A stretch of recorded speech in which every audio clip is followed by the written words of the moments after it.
નમસ્કાર, સ્વાગત છે આપનું સમાચારોમાં। આપની સાથે હું છું પ્રિયંકા। ગુજરાતના 3 સાંસદો દિલ્હી પહોંચ્યા। મહેન્દ્ર મુંજપરા, દર્શના જરદોશ, દેવુસિંહ ચૌહાણ દિલ્હી પહોંચ્યા।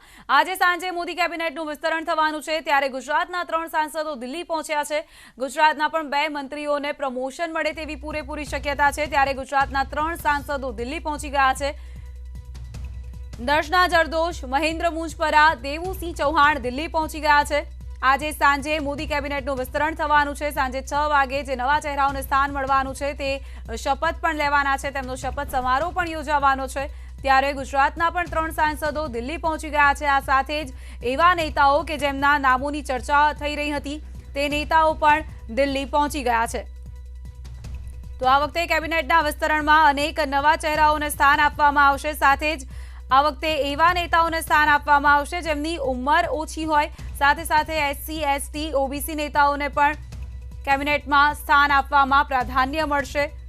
વહીવટી રીતે જે લોકોનો અનુભવ બહોળો છે તેમને પણ પ્રાધાન્ય આપવામાં આવશે। તો ગુજરાતના 3 સાંસદો પણ દિલ્હી પહોંચી ગયા છે। દર્શના જરદોશ, મહેન્દ્ર મુંજપરા અને દેવુસિંહ ચૌહાણ પણ દિલ્હી પહોંચી ગયા છે। તો ગુજરાતના મંત્રી પરસોત્તમ રૂપાલાને મળી શકે છે પ્રમોશન। સાથે સાથે મનસુખ માંડવિયાનું નામ પણ ચર્ચાઈ રહ્યું છે। મનસુખ માંડવિયાને પણ પ્રમોશન મળી શકે છે। રાજ્યમંત્રી છે પરસોત્તમ રૂપાલા, મંત્રીમંડળમાં તેમને પ્રમોશન મળી શકે છે। નવા સહકાર મંત્રાલયનો સ્વતંત્ર પ્રભાર પરસોત્તમ રૂપાલાને મળી શકે છે। તો સાથે જ મનસુખ માંડવિયાને પણ પ્રમોશન મળવાની શક્યતા છે।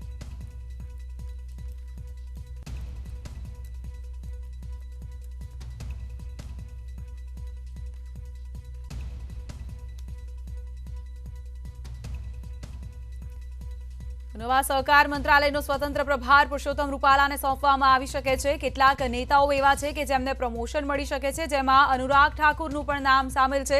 પરસોત્તમ રૂપાલાને પણ પ્રમોશન મળી શકે તેવી શક્યતાઓ છે। કિરણ રિજિજુને પણ પ્રમોશન મળી શકે છે। જી કિશન રેડ્ડીનું કદ વધી શકે છે। મનસુખ માંડવિયાનું પણ પ્રમોશન થઈ શકે છે। તો સાથે જ આરકે સિંહ, હરદીપ સિંહનું પણ નામ સામે આવી રહ્યું છે।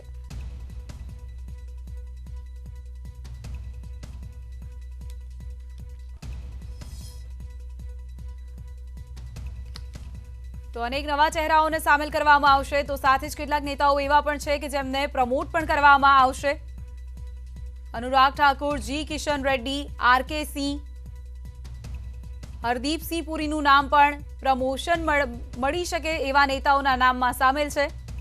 મનસુખ માંડવિયાનું નામ પણ ચર્ચાઈ રહ્યું છે। તો મંત્રીમંડળના વિસ્તરણ પહેલા રાજીનામાનો દોર શરૂ થયો છે। થાવરચંદ ગહેલોત, સંજય ધોત્રેએ રાજીનામું આપ્યું। કેબિનેટના મંત્રી સદાનંદ ગૌડાએ પણ રાજીનામું આપ્યું। રમેશ પોખરિયાલે પણ રાજીનામું આપ્યું છે। સંતોષ ગંગવારે રાજીનામું આપ્યું છે। રાવ સાહેબ પાટીલે પોતાનું રાજીનામું આપ્યું છે। સ્વાસ્થ્ય મંત્રી હર્ષવર્ધને પણ રાજીનામું આપ્યું હોય તેવું સૂત્રો તરફથી જાણકારી મળી રહી છે। આ સાથે જ દેવાશ્રી ચૌધરી, રતનલાલ કટારિયાએ પણ રાજીનામું આપ્યું અને અશ્વિની ચૌબેનું નામ પણ રાજીનામા આપનારમાં સામેલ છે। સંવાદદાતા મયુર માંકડિયા જોડાઈ ગયા છે અમારી સાથે। મયુર, જે રીતે આજે કેબિનેટનું વિસ્તરણ થનાર છે તેમાં ગુજરાત માટે મહત્વના એ સમાચાર છે કે ગુજરાતના પણ 2 મંત્રીઓના નામ ચર્ચાઈ રહ્યા છે, તેમને પ્રમોશન મળે તેવી પણ પૂરેપૂરી શક્યતા છે। 3 સાંસદો પહેલેથી જ દિલ્હી પહોંચી ગયા છે। શું જાણકારી મળી રહી છે હાલના તબક્કે?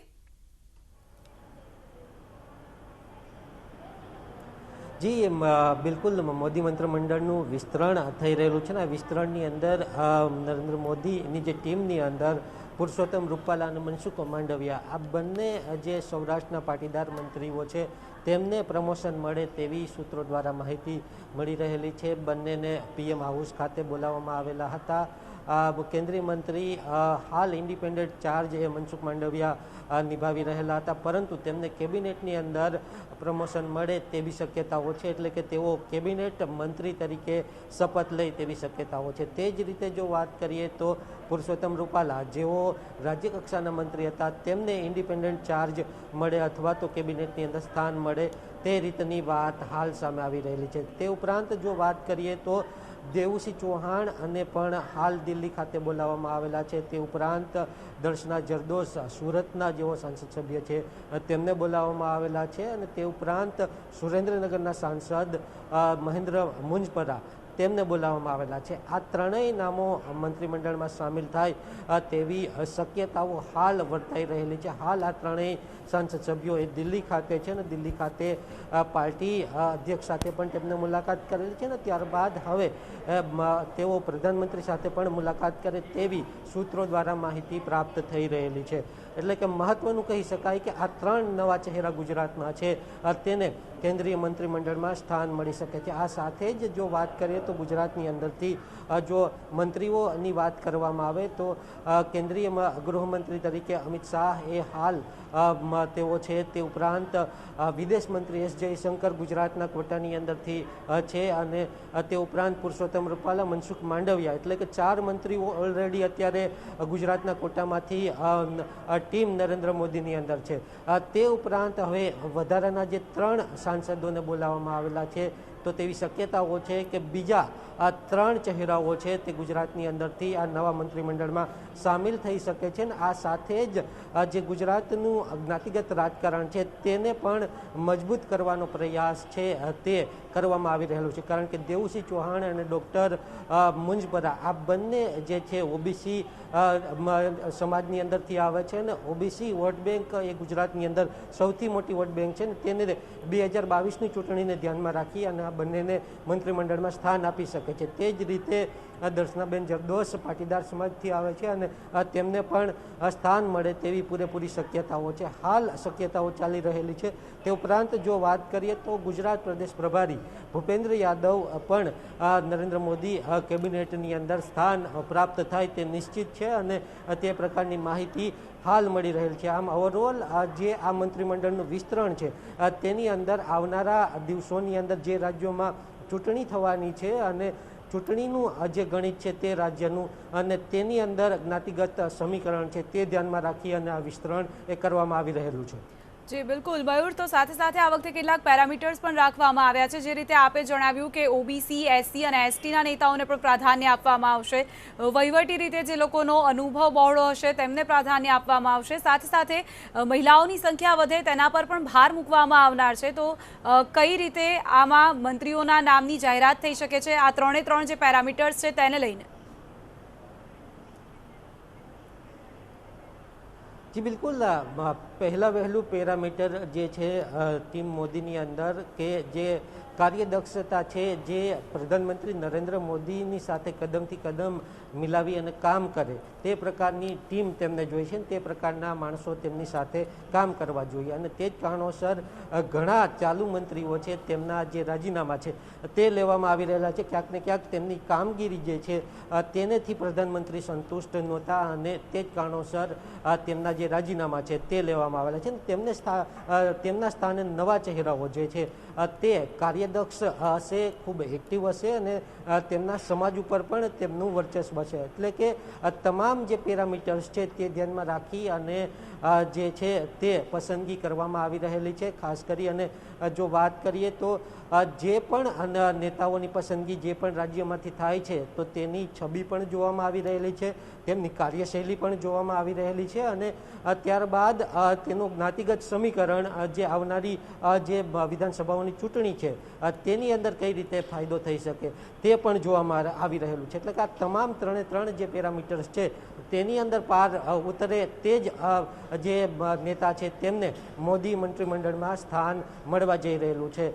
હાલ જે ગુજરાતની વાત કરીએ તો ગુજરાતની અંદરથી જે રીતે 2 પાટીદારો છે, એક બ્રાહ્મણ છે અને એક જે વણિક છે તેમને સ્થાન છે, પરંતુ જે નવા નામો છે તેની અંદર જો વાત કરીએ તો 2 ઓબીસી ચહેરાઓ અને સમાવવામાં આવશે। તે ઉપરાંત જો વાત કરીએ તો એક વધારાના પાટીદાર નેતાને પણ સમાવેશ કરે તેવી શક્યતાઓ છે। એટલે કે ગુજરાતની જે જ્ઞાતિગત રાજનીતિ છે તેને ધ્યાનમાં રાખી અને આ જે ગુજરાતની અંદરથી મંત્રીમંડળની અંદર સ્થાન આપવા માટેની જે કવાયત છે તે કરવામાં આવેલી છે। જી બિલકુલ, સાંજે 6 વાગે સ્પષ્ટ થઈ જશે કે કયા કયા નવા ચહેરાઓને સ્થાન આપવામાં આવે છે। મયુર, એવી કોઈ જાણકારી મળી રહી છે કે કેટલા નવા મંત્રીઓનો સમાવેશ કરવામાં આવી શકે છે, કોના કોના પર ગાજ પડી શકે છે, તેવી કોઈ જાણકારી સામે આવી રહી છે અત્યારે હાલ? જી બિલકુલ, હાલ જે દિલ્હીના સૂત્રો છે તેમની પાસેથી માહિતી જે મળી રહેલી છે તે અનુસાર 20થી વધુ નવા ચહેરાઓ છે તેમનો સમાવેશ આ મોદી મંત્રીમંડળમાં થઈ શકે છે તે પ્રકારની વાત છે. તે ઉપરાંત જો વાત કરીએ તો 5થી વધુ જે વર્તમાન જે મંત્રીઓ છે તેમના રાજીનામા લઈ લે તેવી વાત એ હાલ સામે આવી રહેલી છે. પરંતુ તે તો ખ્યાલ આવશે જ્યારે શપથવિધિ યોજાશે ત્યારે જ. પરંતુ હાલ જે સૂત્રો દ્વારા માહિતી પ્રાપ્ત થાય છે તે અનુસાર મોદી મંત્રીમંડળમાં 20થી વધુ નવા ચહેરાઓને સ્થાન મળશે. જી બિલકુલ મયુર, આભાર આપનો અમારી સાથે જોડાવા માટે અને આ તમામ જાણકારી માટે. તો 20થી વધારે નવા ચહેરાઓને સ્થાન આપવામાં આવશે. મોદી મંત્રીમંડળને લઈને કવાયત તેજ થઈ ગઈ છે. સાંજે 6 વાગે શપથ ગ્રહણ સમારોહ યોજવામાં આવશે. આ પહેલા જે સંભવિત મંત્રીઓ છે જેમના નામ ચર્ચાઈ રહ્યા છે તેઓ દિલ્હી ખાતે પહોંચી ગયા છે.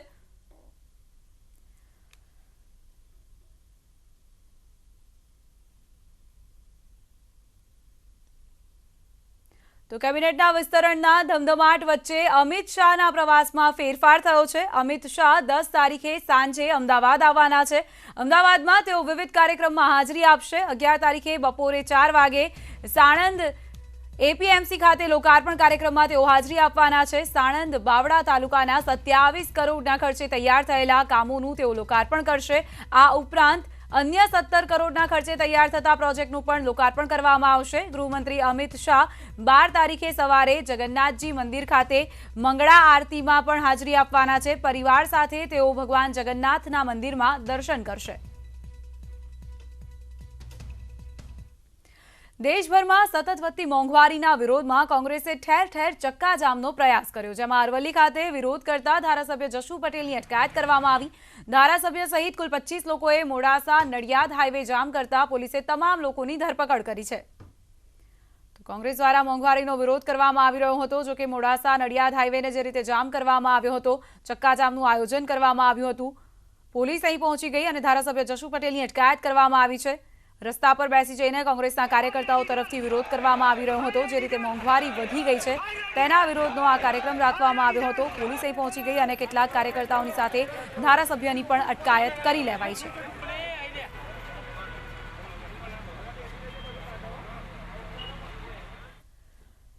સતત વધતા ઈંધણના ભાવને લઈને અમરેલી કોંગ્રેસ દ્વારા વિરોધ કરવામાં આવ્યો, જેમાં સાવરકુંડલાના ધારાસભ્ય પ્રતાપ દુધાત સહિતના નેતાઓએ રસ્તા પર ચક્કાજામ કરી વિરોધ નોંધાવ્યો. કોંગ્રેસના કાર્યકર્તાઓએ સતત વધતા પેટ્રોલ ડીઝલના ભાવને લઈ સરકાર વિરોધી સૂત્રોચ્ચાર કરી વિરોધ કર્યો.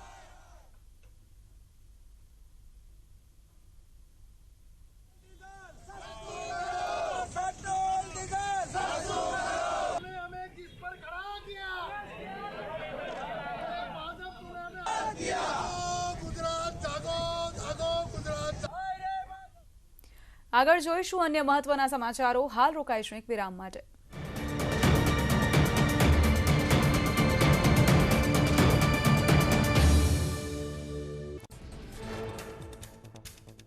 ખનીજ ચોરી રોકવા તંત્રની અનોખી કવાયત. રેત ચોરીની માત્રાને માપવા માટે હવે ડ્રોનનો ઉપયોગ કરવામાં આવશે. ડ્રોન મારફતે નદીમાંથી થયેલી રેતી ચોરીની માત્રાનું સર્વેલન્સ કરાશે.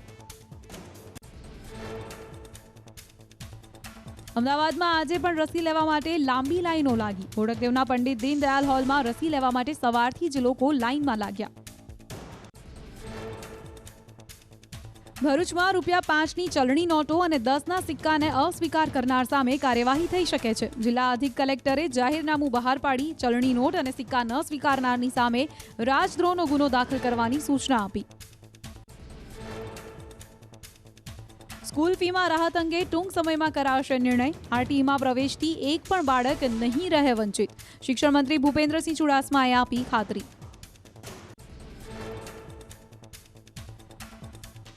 સુરતમાં રસી મુદ્દે આપ અને ભાજપના નેતાઓ આમને સામને આવી ગયા. આપના નેતાઓ ઓળખીતાઓને ટોકન આપતા હોવાના આક્ષેપ સાથે હંગામો થયો. કોંગ્રેસ દ્વારા જનચેતના અભિયાન શરૂ કરવામાં આવશે. જિલ્લા તાલુકા કક્ષા તેમજ શહેરી વિસ્તારમાં કાર્યક્રમ જાહેર થશે. સાથે સાયકલ યાત્રાનું પણ આયોજન કરાશે. અરવલ્લી સાબરકાંઠા જિલ્લામાં કોલ્ડ સ્ટોરેજમાં 80 લાખ બટાકાના કટ્ટા વેચ્યા વગર મૂકી રાખવા ખેડૂતો અને વેપારીઓ મજબૂર થયા. ભાવ ગગડી જતા ખેડૂતોને કોલ્ડ સ્ટોરેજનું ભાડું ચૂકવવું મુશ્કેલ બન્યું. ભાવનગર જિલ્લાના 5 તલાવડા ગામે વરસાદી પાણી ભરાતા સીમવાડીનો રસ્તો બંધ થતા હાલાકી. અનેક વખત રજૂઆત કરી હોવા છતાં સ્થાનિક તંત્ર નથી ભરતું કોઈ પગલાં. કેટલાક દિવસથી વરસાદ ખેંચાતા ખેડૂતોમાં ચિંતા વ્યાપી. ત્યારે મેઘરજ પંથકમાં વરસાદ ખેંચાતા કંટાળુ હનુમાનજીને રીઝવવા માટે પાણીનો અભિષેક કરાયો. અમદાવાદમાં મેટ્રોનું કામ પૂરજોશમાં. હાલમાં એક તરફ એપ્રિલ પાર્ક અને બીજી તરફ શાહપુરથી ટનલ બનાવવાનું કામ થઈ રહ્યું છે.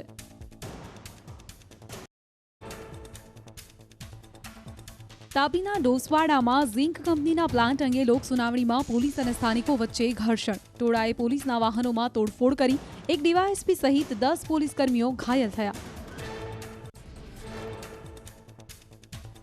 લોક સુનાવણીમાં મોટી સંખ્યામાં લોકોના ટોળે ટોળા ઉમટી પડ્યા. સુનાવણી મોકૂફ રખાયા બાદ વિરોધકર્તાઓ વિફર્યા. સ્થાનિકોએ પથ્થરમારો કરીને પોલીસની ગાડીઓ ઉથલાવી.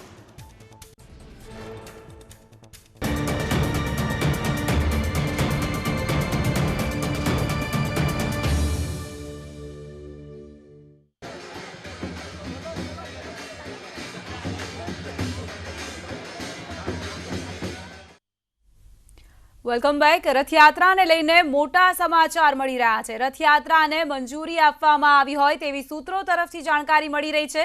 શરતોને આધીન રથયાત્રા કાઢવામાં આવશે. કેબિનેટ બેઠકમાં રથયાત્રા પર ચર્ચા કરવામાં આવી. સત્તાવાર જાહેરાત થોડીક જ વારમાં કરવામાં આવશે.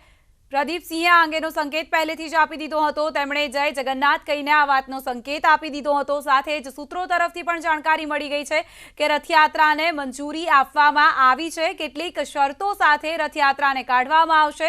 જોકે હાલ સત્તાવાર જાહેરાત નથી કરવામાં આવી. સત્તાવાર જાહેરાત પણ થોડાક જ સમયની અંદર કરી લેવામાં આવશે. અગાઉથી જ તૈયારીઓ કરવામાં આવતી હતી. જેટલા પણ જગન્નાથ યાત્રાના રૂટ છે તેના પર સમીક્ષા કરવામાં આવતી હતી, નિરીક્ષણ કરવામાં આવતું હતું. જય જગન્નાથ જય જગન્નાથ જય જગન્નાથ જય જગન્નાથ જય જગન્નાથ. તો નવી ટીમની જાહેરાત કરવામાં આવશે. તો આ પહેલા જ કેટલાક મંત્રીઓએ પોતાના રાજીનામા પણ ધરી દીધા છે. કેટલાક મંત્રીઓને પ્રમોશન આપવામાં આવશે.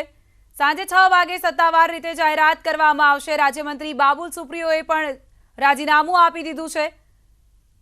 મંત્રીમંડળમાં મોટા ફેરબદલ થઈ રહ્યા છે. નવા ચહેરાઓને સ્થાન આપવામાં આવી રહ્યું છે. નવા ચહેરાઓ જે છે તેમાં ખાસ એ વાતનું ધ્યાન રાખવામાં આવ્યું છે. એસસી, એસટી, ઓબીસી નેતાને પ્રાધાન્ય આપવામાં આવશે. સાથે સાથે મહિલાઓનું કદ વધે તેનું પણ ખાસ ધ્યાન રાખવામાં આવશે. અનુરાગ ઠાકુરનું પણ પ્રમોશન થઈ શકે છે. જી કિશન રેડ્ડીનું પણ પ્રમોશન થાય તેવી પૂરેપૂરી શક્યતા છે. પુરુષોત્તમ રૂપાલાનું પણ પ્રમોશન કરવામાં આવે તેવી શક્યતા છે. તેમને જે નવું મંત્રાલય રચવામાં આવ્યું છે તેનો ચાર્જ સોંપવામાં આવે તેવી શક્યતા છે. તો મોદી મંત્રીમંડળનું વિસ્તરણ થવા જનાર છે. આજે સાંજે 6 વાગે તેની સત્તાવાર રીતે જાહેરાત કરવામાં આવશે. સાંજે 6 વાગે 43 જેટલા નવા મંત્રીઓ શપથ ગ્રહણ પણ કરવાના છે. નવા ચહેરાઓને સ્થાન મળવાનું છે. 22 થી પણ વધારે નવા ચહેરાઓને સ્થાન આપવામાં આવશે. જેટલા પણ સંભવિત નવા ચહેરા છે, જે નવા મંત્રીઓ અને સ્થાન આપવામાં આવનાર છે, તે દિલ્હી ખાતે પહોંચી ગયા. પ્રધાનમંત્રીના નિવાસ સ્થાને તેઓ પહોંચ્યા હતા. ન્યૂઝ 18 ગુજરાતી પર આ એક્સક્લુઝિવ તસવીરો આપ જોઈ રહ્યા છો. જે નેતાઓ છે તેમણે પ્રધાનમંત્રી નરેન્દ્ર મોદીની સાથે મુલાકાત કરી, તેમની સાથે બેઠક કરી, તેની આ તસવીરો આપ જોઈ રહ્યા છો. ન્યૂઝ 18 ગુજરાતી પર ઇનસાઇડ તસવીરો આપને બતાવી રહ્યા છીએ એક્સક્લુઝિવલી. આજે સાંજે 6 વાગે નવા મંત્રીમંડળની જાહેરાત કરવામાં આવશે. નવા મંત્રીમંડળમાં સ્થાન પામેલા જે મંત્રીઓ છે, જે નેતાઓ છે, તે સાંજે 6 વાગે શપથ લેવાના છે. તેની પહેલા મોટાભાગના મંત્રીઓ અને નેતાઓ પહોંચી ગયા પ્રધાનમંત્રી મોદીના નિવાસ સ્થાને. અને પ્રધાનમંત્રી મોદીના નિવાસ સ્થાને જઈને તેમની સાથે બેઠક અને ચર્ચા વિચારણા વાતચીત કરવામાં આવી. તેની આ તસવીરો આપ જોઈ રહ્યા છો. ન્યૂઝ 18 ગુજરાતી પર આ એક્સક્લુઝિવ તસવીરો આપ જોઈ રહ્યા છો. ટીમ મોદીમાં કોનો સમાવેશ કરવામાં આવશે, કોને પ્રમોશન આપવામાં આવશે, કોનું પત્તું કપાઈ રહ્યું છે, કોના પર ગાજ વરસશે, આ તમામ ચિત્ર સાંજે 6 વાગે સ્પષ્ટ થઈ જશે. જો કે કેટલાક એવા નામો છે જે સંભવિત રીતે તેમના નામો ચર્ચાઈ રહ્યા છે. તેઓને પ્રમોશન મળશે તેવી પૂરેપૂરી સંભાવના છે. જો રાજીનામાની વાત કરવામાં આવે તો અત્યાર સુધીમાં કુલ 11 કેન્દ્રીય મંત્રીઓએ રાજીનામા આપી દીધા છે, જેમાં ડોક્ટર હર્ષવર્ધનનો પણ સમાવેશ થાય છે. 11 જેટલા કેન્દ્રીય મંત્રીઓએ રાજીનામા આપી દીધા છે, તો કેટલાક નવા ચહેરાઓને સ્થાન મળનાર છે। આ નવા ચહેરાઓમાં ગુજરાતમાંથી પણ 2 મંત્રીઓના નામની ચર્ચા છે।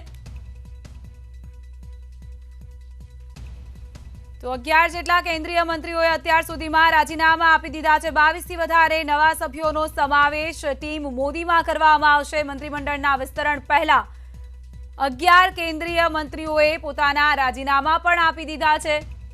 એક્સક્લુઝિવ તસવીર આપ જોઈ રહ્યા છો। અત્યારે પ્રધાનમંત્રી નરેન્દ્ર મોદીના નિવાસ સ્થાને પહોંચ્યા હતા તમામ નેતાઓ, અને ત્યાં પ્રધાનમંત્રીની સાથે મુલાકાત કરવામાં આવી, જે ચર્ચા વિચારણા કરવામાં આવી તેની તસવીરો આપ જોઈ રહ્યા છો ન્યૂઝ 18 ગુજરાતી પર। સંવાદદાતા મયુર માકડિયા જોડાઈ ગયા છે વધુ જાણકારી સાથે। મયુર, જે ઇનસાઇડ તસવીર સામે આવી રહી છે, મોટાભાગના જે એવા નેતાઓ ને એવા મંત્રીઓ છે કે જેમના નામ ચર્ચાઈ રહ્યા છે, તેઓ મળવા માટે પહોંચ્યા હતા પ્રધાનમંત્રી નરેન્દ્ર મોદીને, તેમની સાથે તેમણે મુલાકાત કરી। આ સિવાય અત્યાર સુધીમાં 11 જેટલા કેન્દ્રીય મંત્રીઓ એવા છે કે જેમણે રાજીનામા પણ આપી દીધા છે।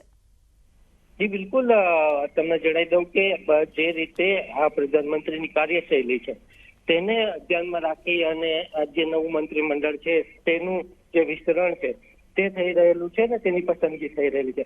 ખાસ કરીને જો વાત કરીએ તો 11 જે પ્રધાનો હતા તેમની કાર્યક્ષમતા અને તેમની જે રીતની વર્કિંગ સ્ટાઇલ હતી તે ક્યાંક ને ક્યાંક પ્રધાનમંત્રીની જે વર્કિંગ સ્ટાઇલ છે તેની સાથે મેચ નથી ખાતી, અને તે કારણોસર તેમને રાજીનામા આપવા પડેલા છે। તે ઉપરાંત જો વાત કરીએ તો નવા ચહેરાઓની જે સામેલ કરવામાં આવે છે તો તેની અંદર પણ જ્ઞાતિગત સમીકરણો ધ્યાનમાં રાખવામાં આવે છે, અને સાથે જ જે આગામી દિવસોની અંદર જે નરેન્દ્ર મોદીનું વિઝન છે તેને ધ્યાનમાં રાખી અને પસંદગી જે છે તે કરવામાં આવી રહી છે। ખાસ કરી અને જો વાત કરીએ તો 20 થી વધુ નવા ચહેરાઓ છે તેમને આ મંત્રીમંડળની અંદર સામેલ કરવામાં આવી રહેલા છે। તે ઉપરાંત જો વાત કરીએ તો જે રાજ્ય કક્ષાના મંત્રીઓ હતા, ઇન્ડિપેન્ડન્ટ ચાર્જ જેમની પાસે હતો ને જેમને ખૂબ સારું પરફોર્મ કરેલું હતું, તેમને પણ પ્રમોશન છે તે આપવામાં આવી રહેલું છે। તેમને કેબિનેટ મંત્રીની જે રેન્ક છે તે આપવામાં આવી રહેલું છે। એટલે કે ઓવરઓલ તમામ મુદ્દાઓ પર ચર્ચા વિચારણા છેલ્લા 3 દિવસથી કરવામાં આવી રહેલી છે, અને અંતે હવે જે તમામની પસંદગી છે તે કરવામાં આવી રહેલી છે। ખાસ કરી અને જો વાત કરીએ તો આગામી દિવસોની અંદર વર્ષ 2022ની અંદર જે રાજ્યોની અંદર ચૂંટણી આવી રહેલી છે તે રાજ્યોની અંદરથી પણ પ્રતિનિધિત્વ વધે તે અંગેની પણ તમામ ચોકસાઈ છે તે આ નવા મંત્રીમંડળ વિસ્તરણની અંદર જોવામાં આવી રહી છે। જી બિલકુલ મયુર, આભાર આપનો અમારી સાથે જોડાવા માટે અને આ તમામ જાણકારી માટે। છે કોઈ એવી જગ્યા કે જે કોરોનાની ઝપેટમાં ન આવી હોય, જ્યાં કોરોના ન પહોંચ્યો હોય, લોકો ડરેલા ન હોય? બીજી લહેર બાદ આ કહેવું મુશ્કેલ છે, પરંતુ છત્તીસગઢના બસ્તર જિલ્લામાં 1 નહીં 2 ડઝન ગામો એવા છે કે જ્યાં કોરોનાએ દસ્તક નથી દીધી। શા માટે અને કઈ રીતે, તમે પોતે જ જોઈ લો।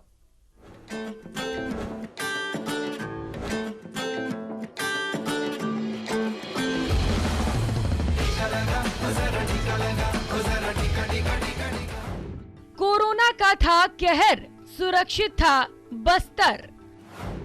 खौफ में शहर, यहाँ नहीं कोरोना का असर। पाबंदी और पहरा, कोरोना नहीं ठहरा। बिल्कुल ठीक सुन रहे हैं आप, ये इलाके शहर से दूर हैं और अपनी समझदारी और सावधानी की वजह से ही कोरोना के कहर से बचे हुए हैं। जहां पूरे देश ही नहीं दुनिया भर में हाहाकार मचा था, यहाँ के लोगों को एहतियात पर भरोसा था, तभी तो आदिवासियों का ये इलाका कोरोना से बच पाया। 24 गांव पूरी तरह से कोरोना से अछूते रहे। इसके अलावा भी कई गांव ऐसे हैं जहां पर बहुत ही कम केसेस कोविड के आए और आते ही उनको सेग्रीगेट कर लिया गया, टेस्टिंग हो पाई, जिसकी वजह से बस्तर जिला दोनों चरण में बेहतर ढंग से कोविड से निपट पाया। सुना आपने, छत्तीसगढ़ के आदिवासी बाहुल्य इलाके के बस्तर 2 दर्जन गांव ऐसे हैं जहां पहली और दूसरी लहर का कोई असर नहीं हुआ। कोरोना के दौर में भी ये गांव पूरी तरह से सुरक्षित रहे। गांव वालों ने मिलकर गांव की सीमा में ऐसे इंतजाम किए कि इंसान क्या, अदृश्य दुश्मन कोरोना भी प्रवेश नहीं कर पाया। आप खुद देखिए इन तस्वीरों को। जो मिला उसी से रास्ते को बंद कर दिया। न कोई गांव से बाहर गया, न कोई बाहर से गांव के भीतर आया। ये बंद कर दिए हैं, बाहर वाले इधर नहीं आ रहे हैं, ना इधर से उधर नहीं जा रहे हैं। बस थोड़ा हम लोग बचाव कर रहे हैं, थोड़ा बचें, हम जितना हो सकता है हम खुद के शरीर को बचाना है अपना अपना बोल के हम लोग ये सब बंद कर दिए हैं। जब पूरी दुनिया में त्राहिमाम मचा था, तब ग्रामीणों की जागरूकता की वजह से यहाँ के लोग सुरक्षित थे। जब जरूरत थी तो पाबंदी लगाई और पहरेदारी की। अब टीकाकरण में हिस्सा लेकर खुद को सुरक्षित कर रहे हैं। बस्तर जिले में टीकाकरण के लिए हमारे सारे अधिकारी कर्मचारी मोबिलाइजेशन के लिए लगे हुए हैं। बस्तर जिले में 2 लाख से ज़्यादा लोगों को टीका लग चुके हैं। दूसरी डोज के लिए भी अभी लगातार हम लोग प्रयास कर रहे हैं। कोरोना के इस दौर में सावधानी ही सुरक्षित रहने का एकमात्र उपाय है। तभी तो कोरोना के सामने जब दिल्ली हाफ रही थी, मुंबई मजबूर थी, अहमदाबाद आहत था, तब भी